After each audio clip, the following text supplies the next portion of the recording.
one example as to how you do that. By just asking you to go onto our social media and connecting with us on social media, we are now able to market to you. And the more information you get and the more you see us in any given setting, whether it's on television, whether it's in the newspaper, whether it's on social media, which is more often than not, you're more likely to eventually, when you go into the supermarket or the pharmacy or beauty supply store, is going to pick up this brand that you have been seeing all over the place because you're now familiar with the brand.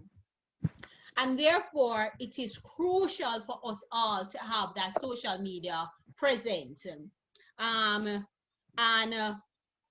being able to just grab on to I see the following coming in.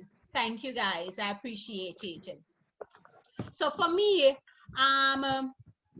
building your customer base is well, I'll tell you how we, in the initial stages, was a lot of guerrilla marketing and a lot of face-to-face type of a method in which we employ in order to actually do that and grow our customer base. Social media in the recent years have become a vital part of it in the recruiting aspect of new customers, because therein we're able to control the narrative. We're able to show you what we want you to see, so to speak, and therefore moving beyond that, you're more likely to purchase, because what we're actually showing you is are somewhat adverts that will lead you into purchasing. For instance, on our page, you look on our page and you'll see persons using our products. You'll see testimonials of persons who have used our products and the results in which they have gotten. You'll see before and after. These are all, the more you see of these things when it comes on to product placement, the more likely you are when you go into the store, as I stated before, to purchase. And when it comes down to it, that is what it's all about. How am I going to get you to actually buy my product over all of the other products that are on the shelf? One of the other ways in which we have used, ways in which we have gone about in actually garnering our customer base is also through, and I said this to you before, don't be afraid to go to, whether or not you're getting your product in a store, in a hotel, in a pharmacy, wherever it may be. Don't be afraid to just show up and just do, hi, I'm Racquel Brown from Rock, and I love to show you or present to you some products that we would like you to carry for those persons who have tangible goods. For the persons who have services, don't be afraid to go in and you have your flyer at hand and say, hi, I'm Marlon, I own a restaurant. We are literally right around the corner from you, and realize that we thought that we would, you guys would benefit from actually purchasing from us or buying your lunches from us. You can go to them and offer a small package in terms of if it's a bank or a small company that works close to where you are. You can offer them a small discount on meals for their staff. I remember when I was working with a company called Jamaica Standard Product, based on where we were located, it was very difficult for us to find a food provider close to us where we couldn't just walk and just go and purchase a meal and all of that. So what we ended up doing was to partner with a company, a restaurant, to actually deliver meals for us. So every morning by 9 o'clock, we would be doing lunch orders. They'll send us to what they have on their menu, and then we will state what we want from each individual, state what they want from that menu, and they will deliver by 12 o'clock. So that is, we have to get very creative in as to how we go about and actually get our customers, because customers are, at this point in time, we are so used to being catered to. we used to people running behind us, and we want to see that you are making the extra effort in actually getting our business. When you get a particular customer, ask them if they can refer somebody else. That's a way in which you can actually gain new customers. Let me ask you a question. How many of you here also have a website?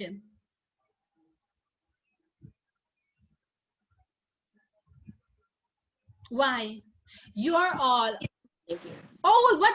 You guys look as though you guys are like 22, the oldest. I really like that you think 29, 30, the oldest here, yeah. Okay. That means that none of you should have the excuse of not being technologically savvy in a certain way. You're all millennials. And therefore, I would expect you to be a little bit more tech savvy. You can't be doing business at this point in time and you don't have certain basic tools. A website is a basic tool, even if it's not from an e-commerce perspective, but from the basis of just dispensing information about your company. You have to have a social media presence, whether it's Instagram, TikTok, Facebook, Twitter. We have all of them. As a matter of fact, one of the things that we end up doing is that I was a very TikTok savvy. I really still don't get it, to be honest. But when we realized that it was becoming a hit in social media, we went and secured our name, because we know that we will have to be playing in that medium at some point in time, whether or not I get it or not. You understand me? So at your age, and yes, you should be on all of the social media platforms, and you should at least have a basic website. Even if your website is built by MailChimp or a free web, there are so many free ways in which you can get certain things done, where you don't have to be spending anything. So when I see nobody had no go up a while ago, or barely go up, not good. I would say one of the things that you need to tackle next week, the latest, is to ensure that you have at least a basic website up and running. One that will tell us about you. If you have any product, even if it's one that have one page and it says coming soon. If you don't have all of your product information, coming soon, and you have your social media presence pages being linked to it. You understand? And then what you then do is, everybody have a smartphone. I'm not even asking that question, I know. Because before a lot of us have anything else, to making sure that we have our smartphones. Utilize this thing. Utilize it in a manner that actually will help you to grow your business and to gain your customer base. Utilize it by you put on your product and you shoot your products.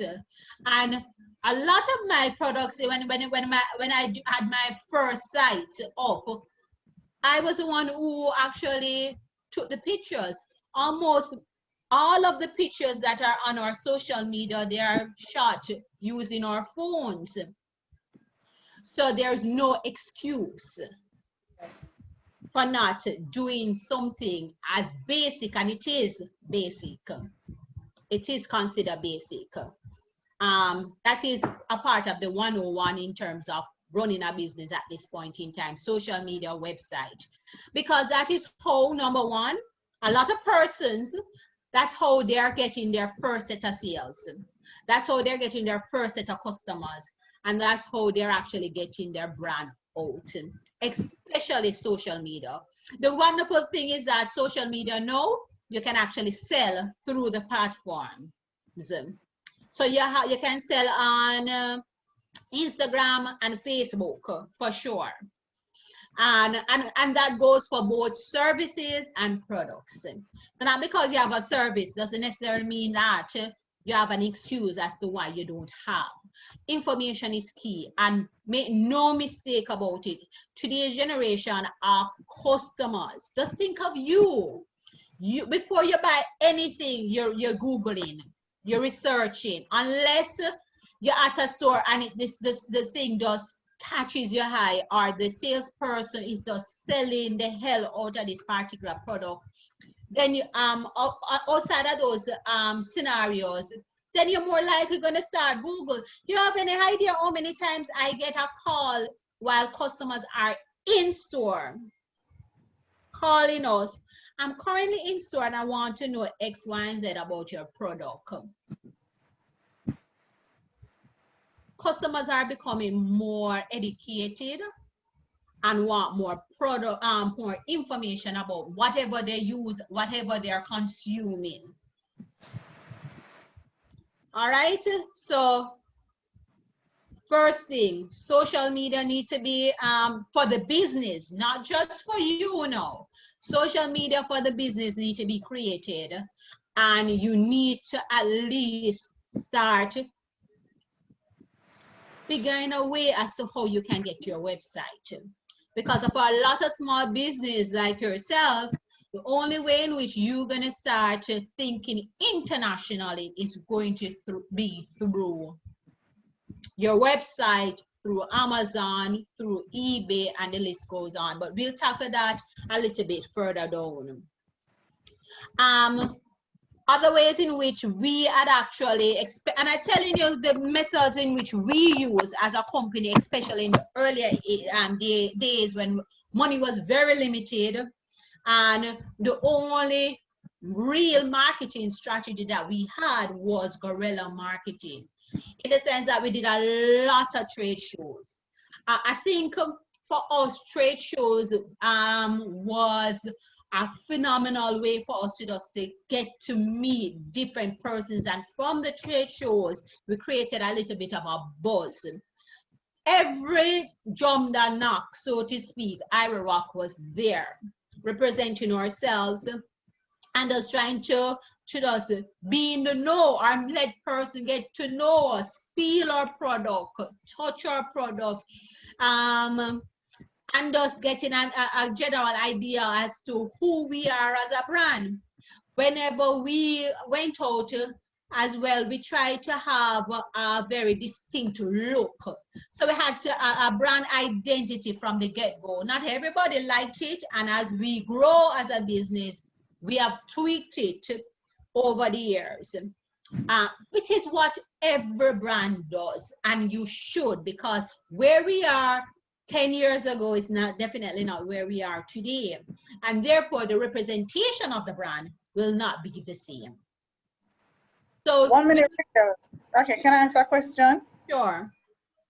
You said trade shows. How do you get onto a trade show? Who you link for a trade show? I just want us to ask those questions because, as you said, quite a few young entrepreneurs are in this group. I know everybody's not there yet, but how could you get your business? How could you make that link to trade shows? All right. So trade shows, remember, I think from the very first meeting I had with you guys, I made mention of JBDC. Right. I think that if you're a young business owner who is starting out in business, that really actually don't know much about doing business, and who don't have a lot of links and all of that, JBDC is there for you. You need to get in contact with that organization. They have a tendency of, whenever there's any trade show coming up, they'll have almost like a group rate. So they will maybe purchase a table or two, and then you get a spot on that table. So instead of you paying this big money that in the initial stage you can't afford, you end up paying a small fraction of the price for that little spot on the table. But you know what? One of the things that a lot of my fellow entrepreneurs did that was a big mistake. What they did was to just send their product with JBDC and then allow JBDC to just sell the product for them. What we did, that would not fly with me because I'm a bit of a control freak, to be honest. I would go to those shows. So while I'm there and I'm selling, even if I didn't sell anything, I would come back with a listing of potential customers because I'm collecting data at the same time, so as to create my database. So afterwards, even if I didn't get them as a customer, the ones that I had got as customers, I'll make a note of that. Those who showed interest in the product, I'll make a note of that. Those who just gave me the number because they were just being nice, because you have those persons, I made a note of that. And I market differently to each of the group of individuals. So I now create my little database, and from there I would go on to MailChimp. I would create several landing pages, and on that landing page I would be, depending on the customer in which I am actually targeting for that particular landing page, I would decorate it or design it so as to cater to that customer. So if it's a customer that purchased something, thank you so much for becoming a part of the iRock family. Keep rocking. Here are a list of products that you may be interested in, and you list them out. You give them maybe a little coupon coupon or a discount code for their next purchase online. So that is how we end up start getting locals to purchase on our website online. And we did that for a good little while when we had very few retail stores. When we got a good amount of retail stores, we kind of start reducing the amount of discount that we gave for locals to go to purchase through our website, because we didn't want to be taking away business from our local retailers at the time. As we become a little bit more established, our name is out there a little bit more, we are now going back into trying to build out our online customer base, where we're now selling. Yes, we have our brick and mortar. We will always be marketing and promoting to our brick and mortar, but no, we want to be promoting and selling also directly through our website. So it's a different method in which we are actually taking on, our approach we are actually taking on at this point in time, in order to sell to those persons that want that service, who don't necessarily want to go into a retail store and want to actually be purchasing online. So we're getting influencers at this point in time to actually promoting our goods and our products, and they're given a discount code to give to their customers.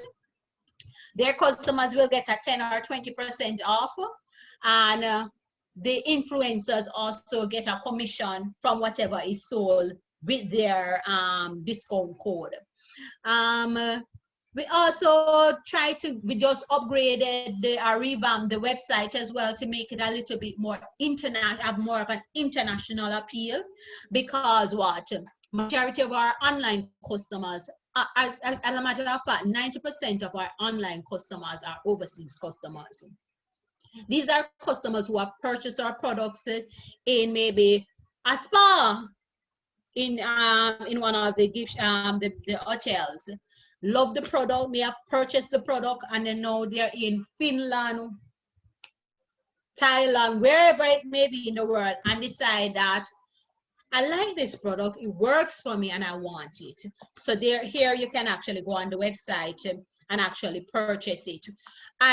Remember, I have not had any contact. iRock directly haven't had any contact with that particular customer. So it's literally now these hotels are other retailers that you may have gathered prior have become recruiters for you, for your customers. Now, majority of for you guys, in terms of how you're going to be getting your customer base is you're going to have to be doing your trade shows. With all of this COVID madness that is going on, I'm not too sure how successful that will be at this point in time, because even myself is trying to do very limited amount of trade shows at this point in time because of COVID. But what we have done is to have sign up for quite a few of the virtual trade shows. And once again, if you're going to be doing virtual trade shows, you have to make sure, say, you have your website or your social media that persons can actually purchase by through. Another way in which we have done, and we did it in the earlier stages of COVID, is when we have a particular line that is assigned to for sales, and when we were doing our bundle deals, we would give out that bundle deals and ask person to actually call that number. We took the sales through the telephone and ask persons to do bank transfer, or we do cash upon delivery with for those sales that is done. But see how best you can interact with your customers or potential customer. That's nothing beats that. For us, we do a lot of in-store promotions. We slow down a little bit on the trade shows, but start because we got we now have a decent size retail presence. So instead of us now going doing a lot of trade shows, we now start doing a lot of in-store promotions where we would offer little giveaways, bunga deals, and discounts to our customers in the store. One of the things that we have also learned is that we don't just give away samples, and it sounds horrible, but there's a reason for it. We feel that, because I myself, I think I have almost a big box of samples that I've gotten from other companies, from different trade shows and all of that, in which I just get them and I just throw them in the box. So I know that because you give a sample to an individual doesn't necessarily mean that that particular person will use it. But you see, if that person purchased that sample, you know what you're going to do? What you're going to do? You're going to use it.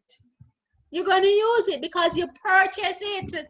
So what we do, the strategy that we employ is that we will sell a sample, a decent size sample, a 1 ounce or 2 ounce sample for cost, at cost.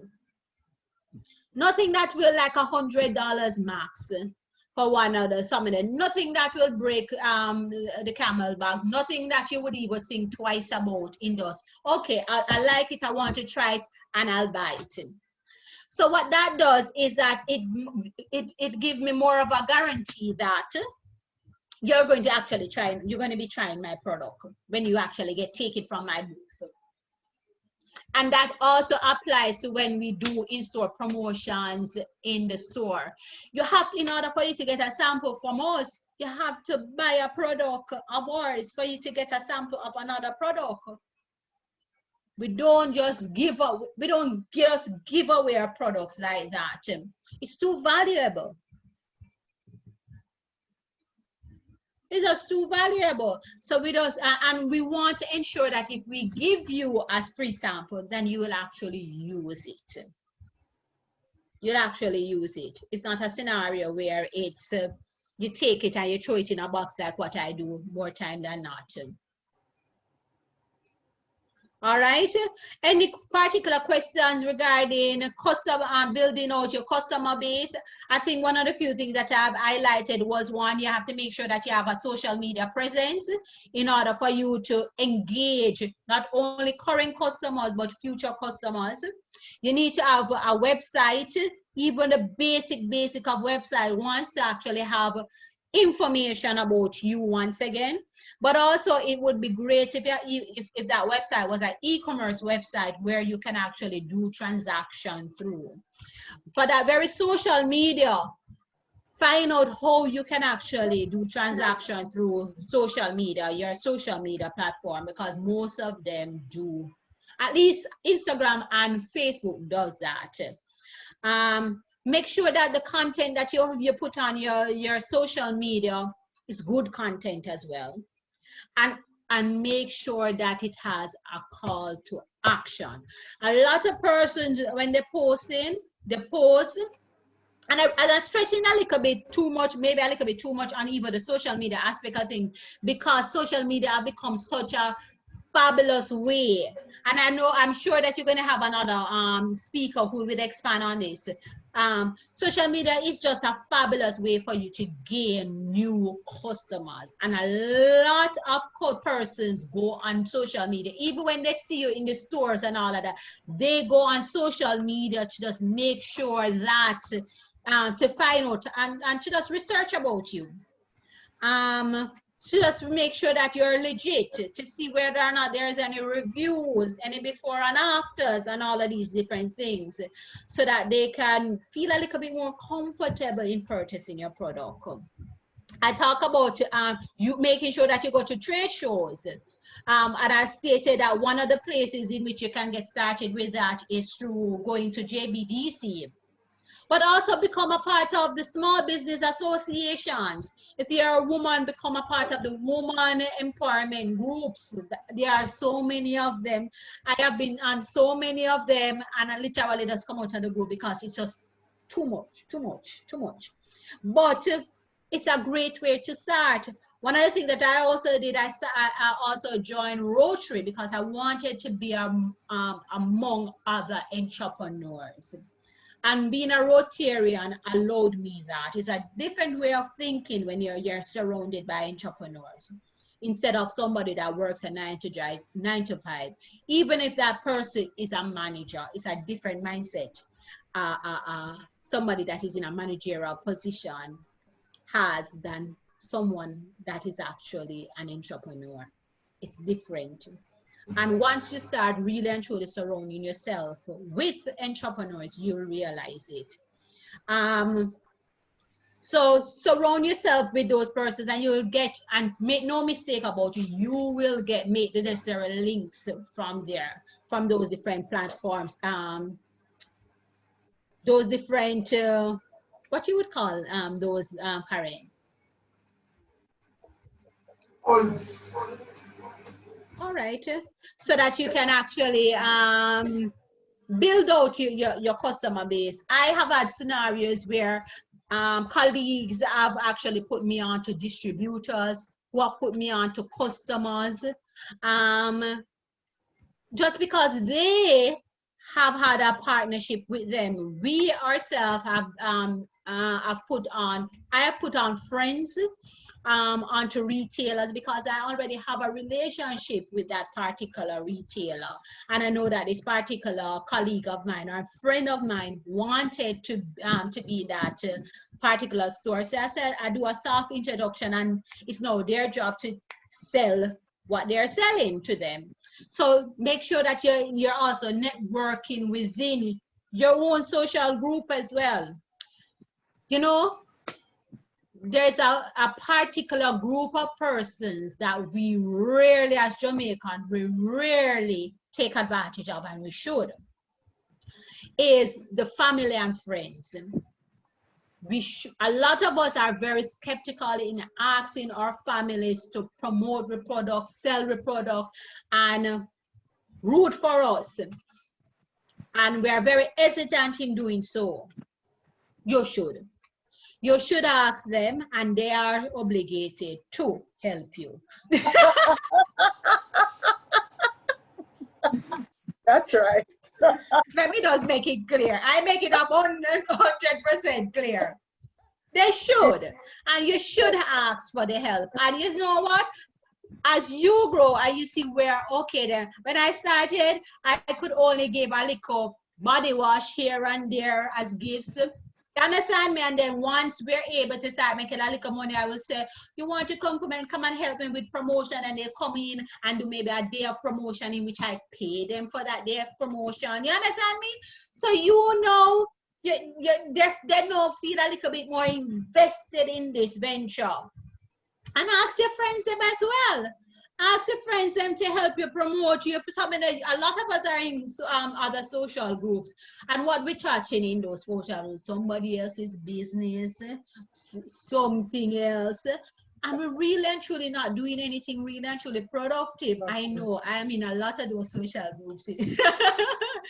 But you also have those social, but every now and again I'll throw in and say, guys, I know, so this is not what this group is about, you know, but I'm having a little bit of a sale. So I'm letting you know, because I would not want you guys to miss out on this deal. You understand me? And I don't want any calls from you guys to say, oh, comes, I never. So I'm letting you guys know.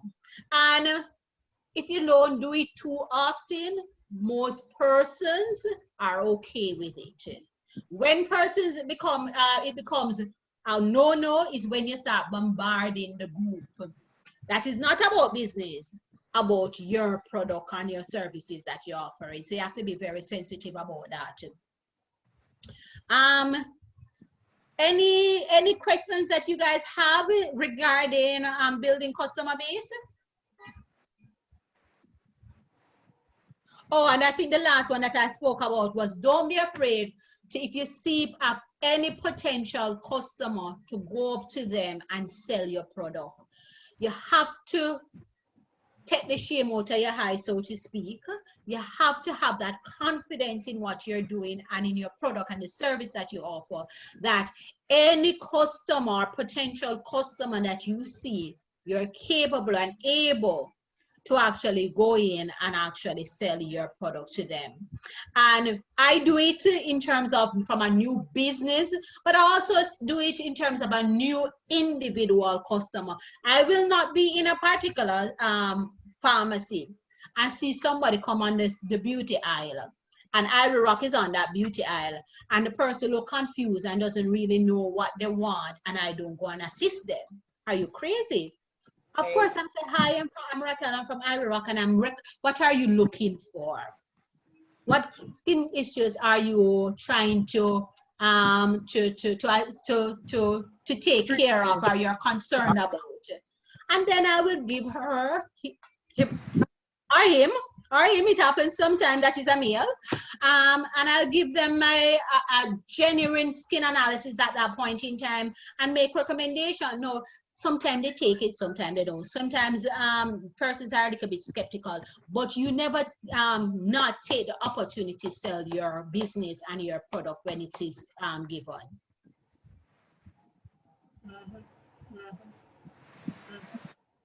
All right, question here. You hearing me? Yeah, man, I hear you. Okay, so personally, my experience with having a website, because I had tried it out when I first started my business. I made a website, I made an e-commerce website on, I think it was EC or something like that. Okay. And I tend to find that, so for example, if somebody DMs me, I would like refer them to my website to say, you know, to kind of make it easier for me to have all the information together, you know, just go on the website and place your order, and then I will get back to you if anything. But I sometimes tend to find that it's almost like when you refer somebody to somewhere else, it's either, I don't know if they forget, or them just can't bother, or the process kind of seems too long and them can't bother do all of this type of stuff. So that's kind of even one reason why I hadn't really continued the website thing, and I kind of prefer to use like direct message and a person just to kind of tell me directly what it is that they want. So my question is, like that. So like, yeah. No, we have noted that very same thing. Jamaicans are like that. They're not, a lot of them don't necessarily like going onto our website unless it's foreign, you know. We don't have a problem to go on the Amazon to buy it, you know. when you want to get stuff on Amazon. But to go on a local website, it becomes a little bit more of a challenge for persons. So you have to also see where your customer base is. But remember, your customer at this, and I always say I'm a long-term thinker, because we have had our website for 10 years, literally, and we have revamped over the years. But even in those moments when nobody was buying from the website, we were still paying to maintain that website. Why? Because that is the future. E-commerce is the future of sales. You realize how many brick and mortar stores at this point in time is closing down? This week alone, Century 21 in the US have closed. Forever 21 has closed their brick and mortar stores, and there's a slew of other brick and mortar stores that have been closing down. Where they're now online. So even if your customer is not necessarily purchasing at this point in time online, you make sure that you have that online facility set up for when, and being prepared for when they are ready to transition into that next mode. You understand? For now, you can do your WhatsApp sales. We do it as well. You can do your phone sales. We do it as well. But where we want our customers to go is eventually to the website. So what we start doing is that you purchase 1 or 2 times from us via WhatsApp, and then we look at you and say, you know that if you purchase on our website, we'll give you a code where you can get 10% off of what you would normally be paid via the WhatsApp. So we entice them and encourage them to end up going on to the website in order to do the purchasing instead of the WhatsApp. For those who have credit cards, they have no problem in doing that. It becomes a little bit more difficult for the ones who doesn't have a credit card available for them. But my thing is this, I always say this is where I want to go. I would always set up the mechanisms, the policies, and all of the necessary things that I need in order to get me there. It doesn't necessarily mean that my customers are ready to make that journey, but I have it there to make the transition process a little bit easier on myself and on them. I don't want a scenario, especially in the Corona time, where we have customers in the US and all of that who want to purchase my product and they can't purchase it. Why? Because I don't have a website. Are you kidding me? Never. We can. That does not. You not do business until you do business. Yeah, but no. Are you kidding me? I get you. The other thing is that if you are not ready for your own personal website, there are so many online platforms as well in which you can sell through. Amazon is a fabulous website in which when we just started, we weren't even advertising on Amazon, and we were getting sales just by just listing our products on the site. And what was happening is that our international customers that are on our social media wanting to get the product will go onto Amazon and purchase the product. And you know what I also found weird? A lot of them prefer to go on Amazon to purchase the product than going onto our website to purchase it, because that they have that sense of safety and they're familiar with Amazon. When they're on Amazon to buy other stuff, they just purchase something from us at that point in time and all that. Etsy for the jewelry makers is a great website. You have Amazon Handcraft as well, in which you can actually sign up for, where you have more handcraft products being sold there, a little bit more higher price. Persons doesn't necessarily expect that dirt cheap price that you would normally get on Amazon, but you expect to pay a little bit more on Amazon homemade or handmade, I should say. But there are so many other eBay. eBay doesn't necessarily work for my goods, to be honest, but it will work for a lot of other persons, and it's still one of the leading online retailers. But I always say just Google, go on to Google, because even those very, very small websites, you'll be surprised how much of a community that they have. Pearl Bible, all of these different new retailers are out there. Get to know them, and just for the ones in which you have to somewhat send in products for them to assess, and then they decide whether or not they're going to be taking you onto their site, do that. Find your little community that you want to sell to, and just focus on that. And I realize that a lot of persons, a lot of businesses, instead of marketing to everybody, they're cutting out a little niche and just marketing just to that niche.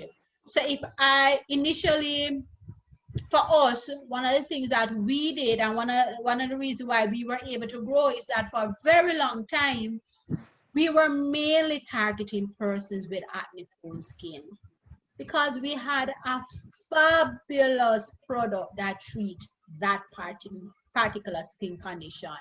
And then from there, we got to, that was how we end up building the customer base. Persons who had acne started using it, starting getting the results, starting praising us to their friends.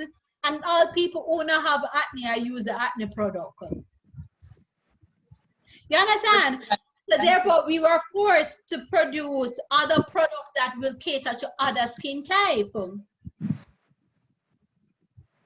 So find your niche that you're going to be focusing on at this point in time, the early stage. Don't be too wide. That would be my advice. And focus on those that target audience. Sell, market as best as you can to that target audience. Okay, one more question. So why is it that you, or I don't know, but why is it that you prefer to sell your product in stores rather than having like your own store for yourself? Oh, because I am a researcher.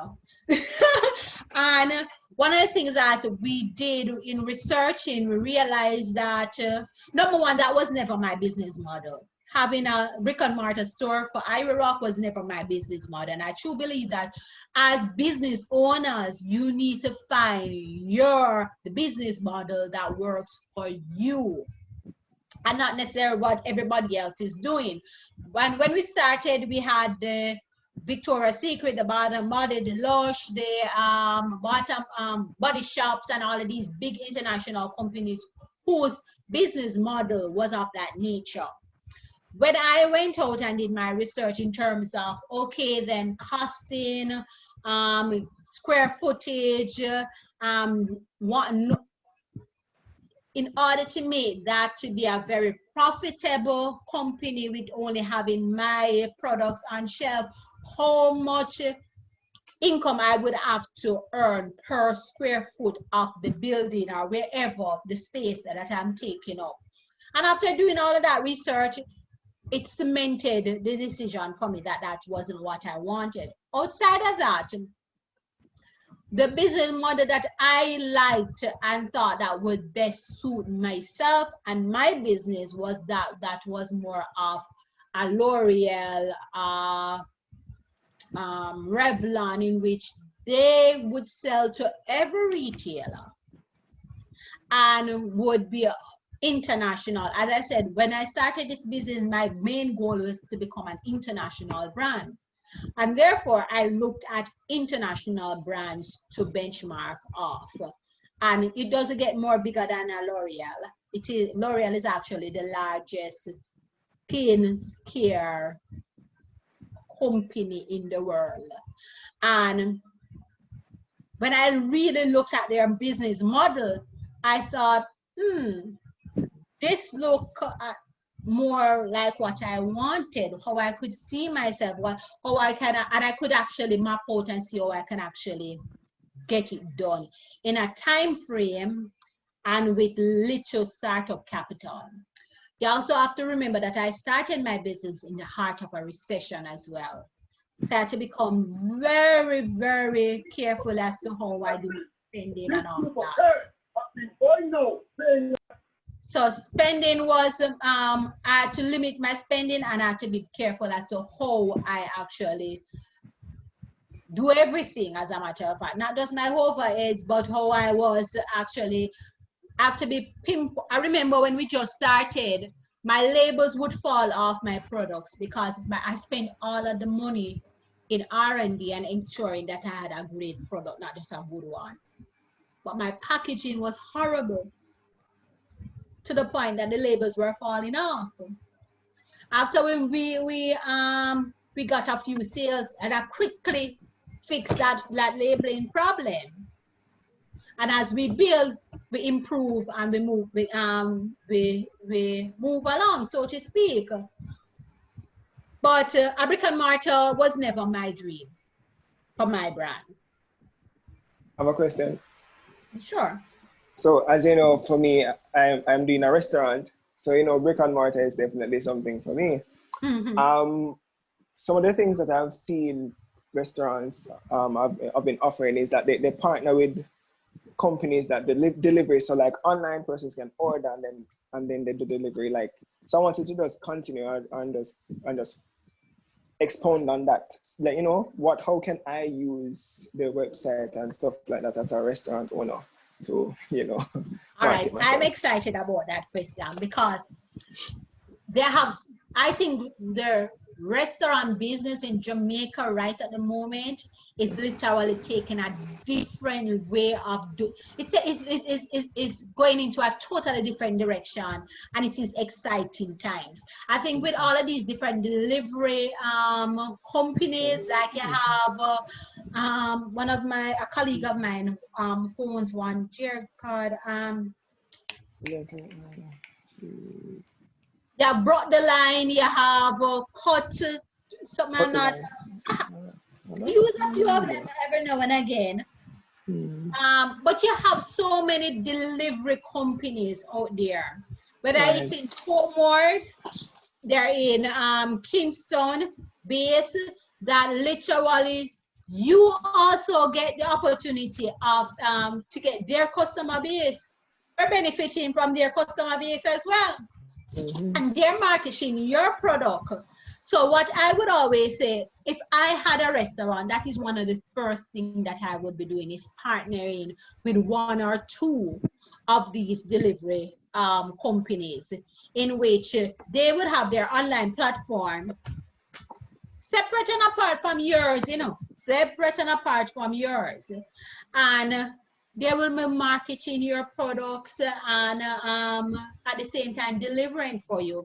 Now, if you're not at the stage in which you can do it for yourself, this is a great way for you to start out. It's easy and it's convenient for most. And at the end of the day, you get a system that is already up and running, once again with a building customer base. All right. Thank you. And guys, just so you know, I have a restaurant catering. So if you want food, just link me. Love that. But you see, no, you said that, but you know what you know do? You know, tell me the name of the restaurant. Oh, Barbara Martin Catering. Where the restaurant is located. You haven't given me your social media so that we can go and look on it and say, boy, Marlon food no look bad, you know. Martin. You need to, it's not enough for us to just say that I have a restaurant. You also have to follow through with the company name and say you can link us out on social media at Ivory Rock. Understand? Amen. Working on that. I think someone had a question. Can go ahead. Yeah, I had a question. Go ahead. Abby. In the initial stages, hello. So in the initial stages when you were just starting out your business, how did you go about with distribution, packaging? How did you start up exactly? Okay, distribution in terms of me carrying products to customers or Yes, distribution? Okay. because I know a lot of us that are just starting out using like zip mail and delivery, just using your cars and going around. So I just want to know like what were the challenges that you faced when you first started up in terms of packaging and distribution and so on and payments. Okay. So we in the initial stages, I literally was on the road 3 days for the week, and I was going to the country area literally every single week. I would literally leave Portmore at 7 o'clock the latest. I'll go to Ocherius, and at that time we did not have the toll road. I'll go to Ocherius, and from Ocherius going to Montego Bay, from Montego Bay going to Negril, from Negril go to South, from South to Manchester. And if I reach Manchester before 9 o'clock, I will track it back to Portmore. If I don't, then I'll go and stay by one of my friends in Manchester, Mandeville. So it really is one of those things where you try to, what I did, and I don't think that I necessarily did, I didn't work smart, I worked hard. And that's one of the things that I think a lot of us will have to. What I did, I don't think that I would actually do that now. And that's why you start business when you're young, certainly. You're young and you're vibrant and you're exuberant. Because you have the stamina to do that. And we didn't have zip mail at that point in time, because zip mail I think is only a if it's 5-year-old, it's old. We didn't have zip mail at that point in time. So the only option, and Nutsford wasn't doing courier delivery at that point in time as well. So I had to either be sending products via Tara, or I would have to go and deliver myself. What I would do is that Monday, Tuesday, I would try to get my sales to as much via the telephone from as many of my customers, as much as my customers as possible. I would also pack those products, carry them, but I also stock my car with products as well, because as I'm going down, if you want something, I am selling out of my car literally, and I don't sell one product. I have never. My concept from the get-go was never to sell individual products. We only sell wholesale. That was from day one. And even when persons come and say, I can't get the one, I may want the additional $1,000 because we could put a little gas in the car to go back into Kingston. My answer is no. And you know the reason why? Because if I start you off with you buying retail one from me, I will never get you. It's very difficult for me to get you to start buying wholesale. So the least I would do is, I would say to you is that, mind you, I always only was selling to retailers. Once again, you have to know what your business model is, and whatever that business model is, you try your very best to go stick to it as much as possible. Only deviate when it is needed. So my business model was that we were going to be selling wholesale to retailers. And therefore, my minimum order was 6 units of any one product. Now, if the retailers were purchasing over a particular amount in terms of dollar value, that I may drop each individual products, because you may have retailers who will look at you and say, I want to try the entire Irock line, but I can't afford 6 units of each product. So I know they can only afford 3 units. So at that point in time, I'll give them the 3 units. But we did it by literally driving around the island, doing deliveries ourselves. All right. And when I said ourselves, it's really me, myself, and I. It's not no team. For at least a good 4 years of my business, I was the only employee in that business. Once again, I started my business in the heart of a recession. So I was literally just trying to make sure that we build customer base. And also there were weeks in which I'll drive down, and I would get no sales whatsoever. But I'll visit my customers, I'll sit and have conversations with them, and I build a relationship with them. So now, instead of me going down sometimes in order for me to get that order, they'll call me and say, Racquel, I have a little order for you. You understand? So instead of me having to go down and come up back and then going back down and all that. So when you start in a business, when you have very limited resources, suddenly you have to do those things. But the wonderful thing now is that you now have Zipmail, you have Nutspod, in which, and those two companies alone end up being such a great asset at this point in time. It made things so much easier. I didn't have that in the beginning stages. So utilize them. There are certain things you really actually can't get over. You can't get through. I know a lot of persons want you to tell them some miracle as to how you're going to do your logistics. If you don't have the money to send it to Taro, it's either you're going to have to deliver it, you're going to have to send it through Zipmail, or you're going to have to send it through Notespot. Or you're going to have to find another courier that may be less expensive, that you may all be able to partner with. And a lot of these companies are doing that at this point in time, and you can negotiate your deals a little bit better, in which you can actually get them to carry your product, but you have to make sure that you do quite a bit of volume with them. We have a company of that nature, in which we do that does quite a bit of our deliveries for us, but we have partnered with them somewhat based on the amount of volume we are able to give to them. A question from Tashika McLeod. Hi, good night. Sure. I have a question. All right, so you said that in the period of 4 years, you said that it was you alone doing the whole packaging, doing everything.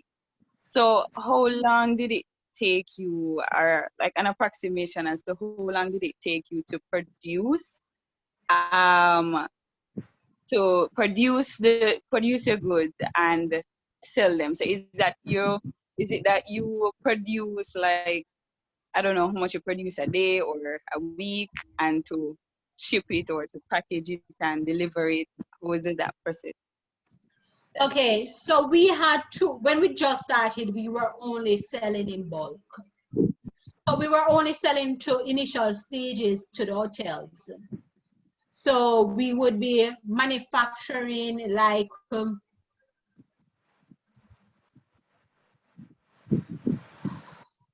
it depends, in all honesty. Because when we just started, we also got a very good deal with Renova Spa, in which we would be supplying them their spa products at least once per month. And that monthly supply, which was guaranteed sales, was heavenly for us, to be honest.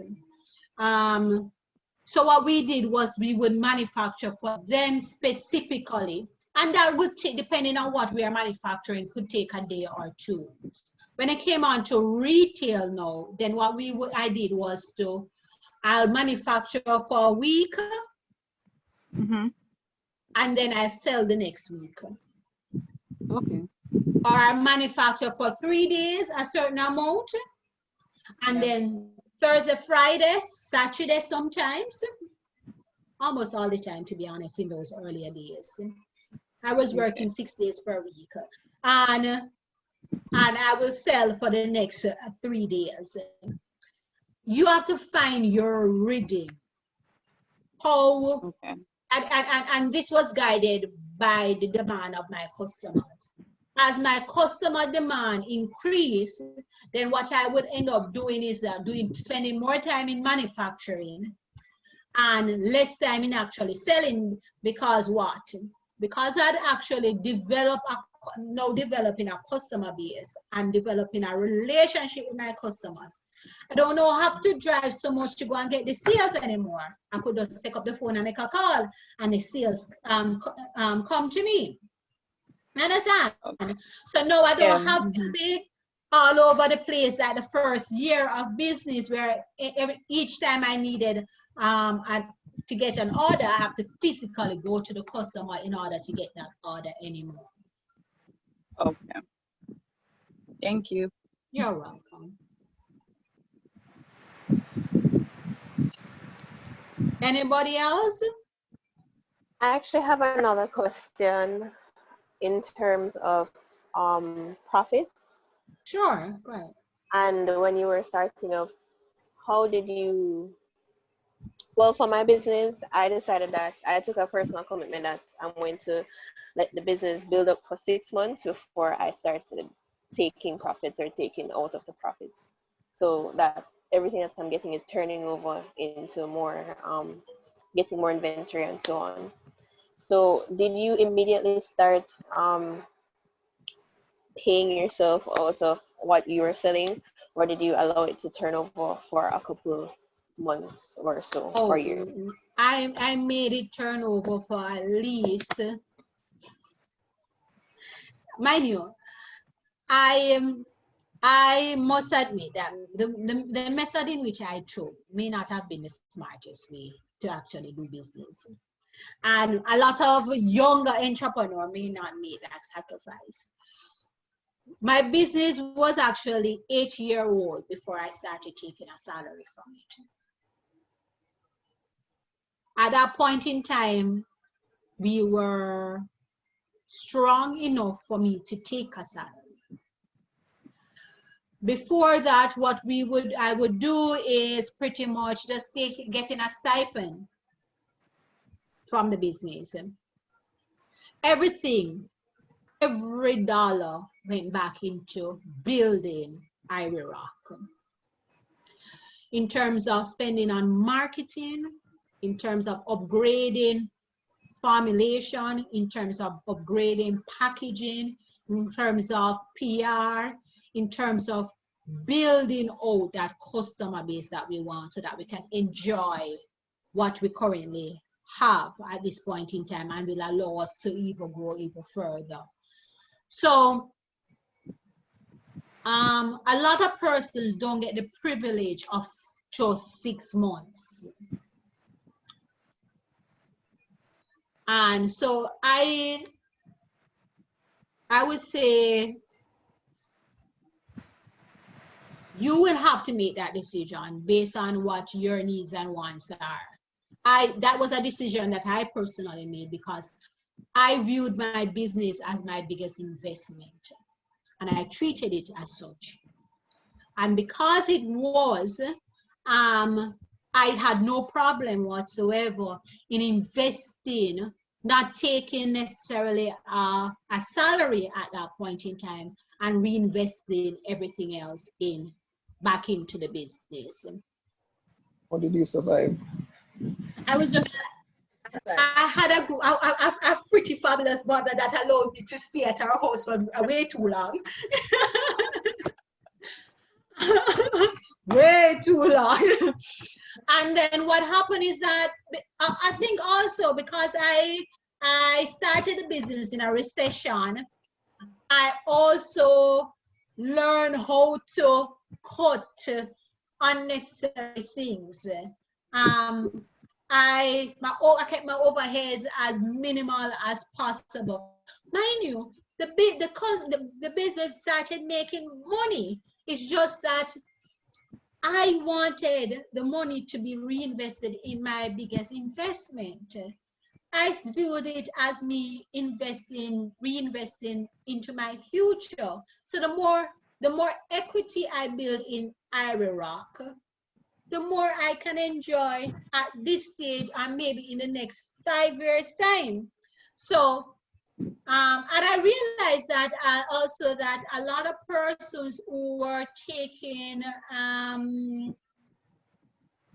salaries from their business at such an earlier stage, their business weren't able to grow because there was enough capital being reinjected into the business for it to grow.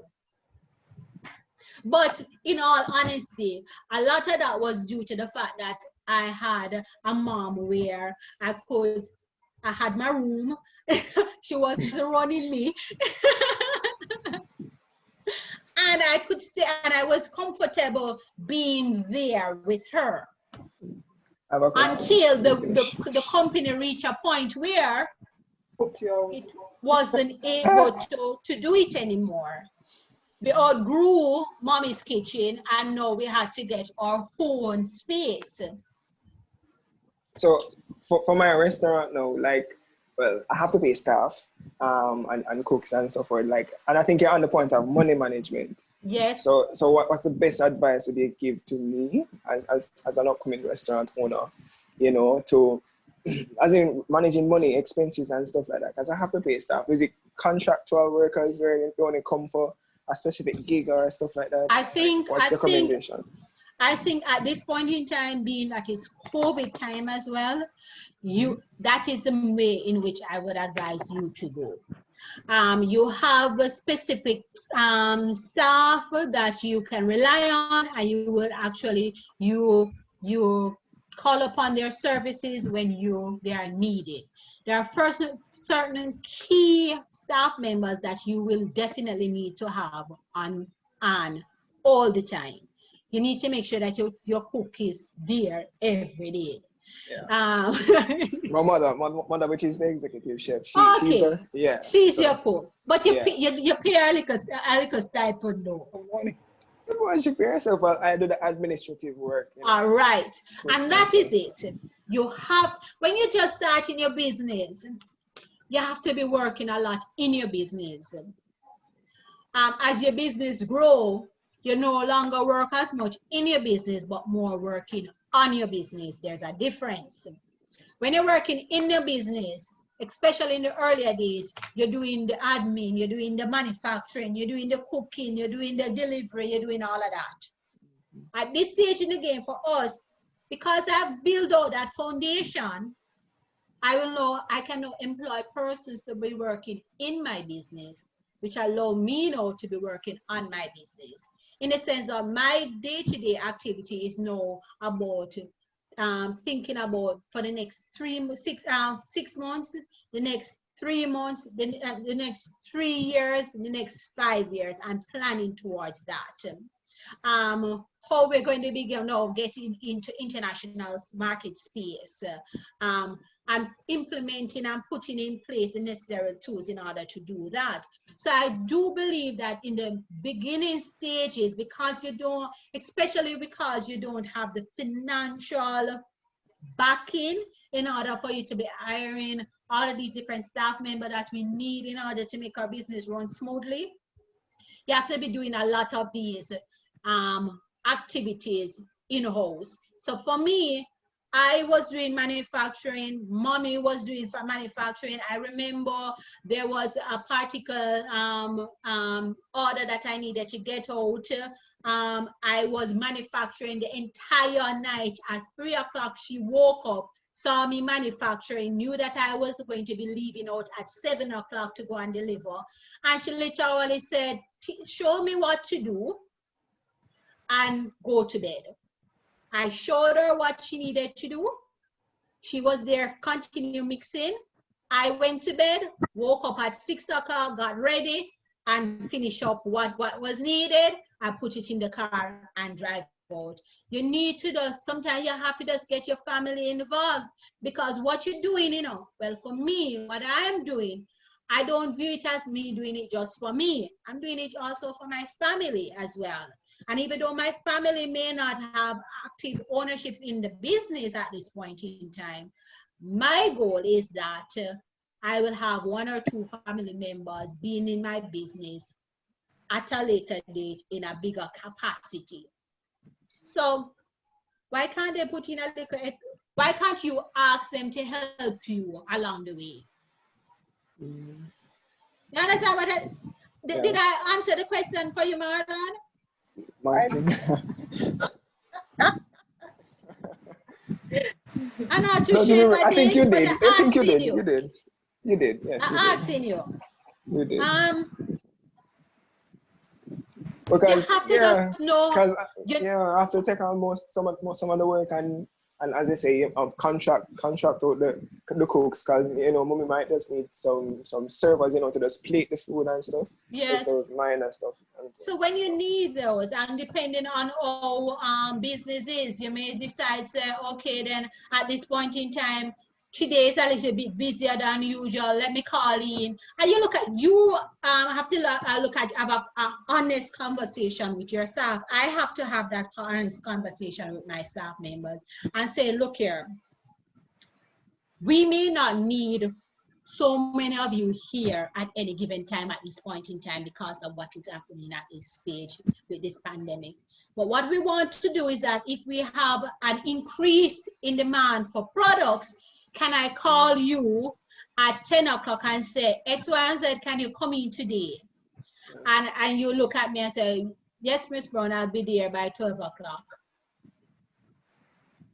You understand me? Right. Because sometimes you don't know until the very last minute. You try not to do that very often, and you try to plan as much as possible. But at the same time too, you have to also be you have to make sure that your expenses is kept at a certain level. You have to manage that like nobody's business. The light, as a matter of fact, yes. when I look at my light bill this month, it was almost 50% over what it was last year at this point in time. So I'm going to be doing a full audit of my electricity bill over the weekend because I need to find out what exactly I've created that increase in usage of electricity, so that if I can cut it down at least by 20%, I will be saving 20% on my light bill. That's right. So you have to be, and you have to make sure that you're very observant with all the cooking. When it comes on to food preparation, I have a colleague of mine that runs Silver Bowl restaurant in Angels. I love their oxtail, to be honest. So even though I have to come off of the highway to go and get the oxtail, I'll do that sometimes. But one of the things that she would talk to when we speak, she would talk about cost is something as simple as seasoning. You also have to make sure that you manage how much of each ingredient you use, because sometimes especially if you don't have chemists in your kitchen, so to speak, where Jamaicans cook a little bit of this, a little bit of that, a little bit of this, with no real measurement. So this time your costing is $5. Tomorrow your costing is $10, because the little bit right where you normally take right here, so no, it wasn't too as little before, and therefore you don't have that consistency in your taste, number one, but you also don't have that consistency in your costing. So one other thing that I would actually say to you is that treat each of your product, your meals, as write out your ingredients and put exactly how much supposed to be going in, because that actually assists in keeping your costing down, and it also ensures that you have consistency in your taste. Thank you for that. Okay. Wonderful, wonderful. Thank you so much, Racquel. Thank you. We really appreciate it. Before she go, I have a question, Tiffany. One little question. I know the night is well spent, Miss Brown. Are you able to just give us 3 things is quickly as to how you made it onto the international market? I noticed there was an article where they said Ararock lands in London, and it just 3 things, because I noticed the time has been well spent and you did a great job with the local ones there. But what are the 3 things about Ararock, about you, that caused you, your company, to land in London? Can I tell you, Karen, the very same strategies that I use in the local scene was the very same strategies that I end up using in order to get into the international scene. We had sent some products to a particular retailer in the UK. They had the products, we weren't getting any feedback, anything. I took a plane trip. I went there. I requested a meeting. I spoke to them. They had concern about whether the product was going to sell. I said, put the product on the shelf. Let me come in one afternoon and I will sell, do a promotion in store, and I'll show you that our products sell. We sold everything off shelf in that afternoon. 2 days later, we got a solid order. And then we started off with 3 stores, and then within a year we end up going in all of their 9 stores, and then they became our distributor within the EU market space. So sometimes you have to take a plane trip. And That's right. I know.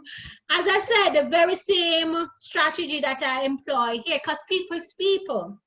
Very same strategy. I knew for a fact, based on talking to the owner, one of the owners, that he seemed to be interested in the product, but was not sold on whether or not it could sell there. So I knew that I had to make a bold move, and I also had to take that chance, and I had to show him them on a whole, because it's a group of them, and show them that we can sell. And I will, and this is how it is done, and we can do it, and we will do it. But also back it up with a lot of marketing as well. Okay. Because you were there in the store, because you were there in the store explaining to people that contributed to it? Yes, that contributed to it a lot, because what? Remember, nobody in London knows anything about Ararock. We don't have a presence there at the time. Nobody knows about us. The only thing, they just say this young woman outside of the store actually, as they're coming in, hi, can I introduce you to a new product? And from them, letting them feel the product. And from there, them purchasing. The whole concept of that promotion was to show the owners of that this is a brand, this is a product that can sell, and that we are willing to support you, our retailer, to the point that I will fly here to show you. And then after that, backing that with consistent marketing and letting person know that, number one, the product is at PAX. We do a lot of social media up to this very day. We spend how much in spend on a monthly basis just advertising the fact that our products are sold in PAX and in the UK. And these are ads that are continuously running on Instagram and on Facebook, specifically targeting that particular area in London in which the products are located. So we do very targeted social media advertising. We have gotten influencers actually promoting our products there as well, and just letting person know that they can get the products from these different locations and how great it is. And we also, at the end of the day, every now and again, we will do a pop-up shop there. We go in and we may get a celebrity facialist, or not, even if the person is not a celebrity, a big influencer that is big on skincare, I will let them go into the store, pay them some funds, and they come in and they advertise and sell for us on that particular day. We tend to always be draw a bit of a crowd. But more than anything else, we are consistent. We are consistent with our message. We are consistent in just making sure that our presence is felt in the market, even in the market, and that we are not physically there, or even have a representative like an employee there to actually be pushing the product on a day-to-day basis. And we make sure that we do that. And once we had actually gotten a good little footing in, we did an official launch of our brand within the UK, because we wanted person to know that, look here, we lick about we tell our, yes, and yes. we're here to stay. So we also, and that once again, all of these things, our events are done with the intention of creating a buzz, in bringing awareness. So even for our launch, we end up inviting a lot of social media influencers. We end up inviting Jampro and all of the local Jamaican facilitating organizations that are located in the UK and in London, to be specific. We end up invite the BBC was actually at our launch, as a matter of fact, and we had Pride magazine. We got quite a bit of write-up from a few different magazines as well, after showcasing us. And look here, we put on and it was really and truly, we put on a party that would have cost less than what I would have paid to get the level of publicity in which we got from that event. Yeah, thanks, Racquel. Good stuff, good stuff. So exciting for this session, guys. We learned a lot of gems. Miss Brown, thank you so much for spending your Friday evening to share with us and to make us better. We really, really, really appreciate it. Trust me, words